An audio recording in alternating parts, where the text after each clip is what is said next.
পাকিস্তানৰ বিৰুদ্ধে জয়ৰ নায়ক হৈ জিলিকিল কিং কোহলি।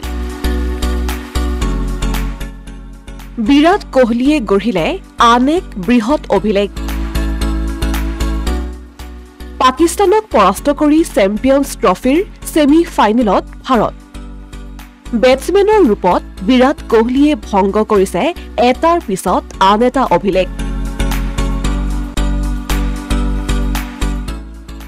এদিনীয়া ক্ৰিকেটত ১৪,০০০ ৰানৰ মাইলৰ খুঁটিত উপনীত হয় কোহলি।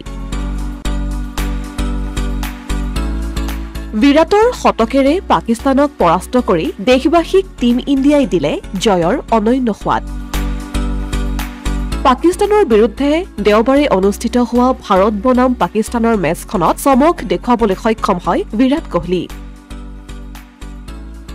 এদিনীয়া ক্ৰিকেটত ভাৰতৰ হৈ সৰ্বাধিক কেচ লোৱাৰ অভিলেখ গঢ়িলে বিৰাট কোহলিয়ে। ভাৰতে পাকিস্তানক পৰাস্ত কৰি ICC চেম্পিয়নছ ট্ৰফিৰ ছেমি ফাইনেলত প্ৰৱেশ কৰিছে। ডুবাইত অনুষ্ঠিত দ্বিতীয়খন খেলত ৰোহিত ব্ৰিগেডে পাকিস্তানক ৬ উইকেটত পৰাস্ত কৰে। বাংলাদেশৰ পিছতে পাকিস্তানক পৰাস্ত কৰি একেৰাহে দ্বিতীয়টো জয় পঞ্জীয়ন কৰে টীম ইণ্ডিয়াই। ইফালে টীম ইণ্ডিয়াৰ জয়ত বিৰাট কোহলিয়ে পালন কৰে গুৰুত্বপূৰ্ণ ভূমিকা। এদিনীয়া কেৰিয়াৰৰ ৫১তম শতক আৰু আন্তঃৰাষ্ট্ৰীয় ক্ৰিকেটৰ ৮২ সংখ্যক শতক সম্পূৰ্ণ কৰে। টছত জয়ী হৈ প্ৰথমে বেটিং কৰে পাকিস্তানে। ৪৯.৪ অভাৰত ২৪১ ৰান সংগ্ৰহ কৰি অল আউট হয় পাকিস্তান।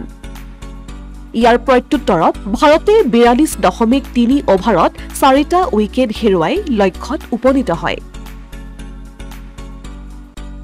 অপেনাৰ শুভমন গিলে ৫২টা বলত ৪৫ ৰান সংগ্ৰহ কৰি আউট হোৱাৰ বিপৰীতে অধিনায়ক ৰোহিত শৰ্মাই ১৫টা বলত ২০ ৰান সংগ্ৰহ কৰে।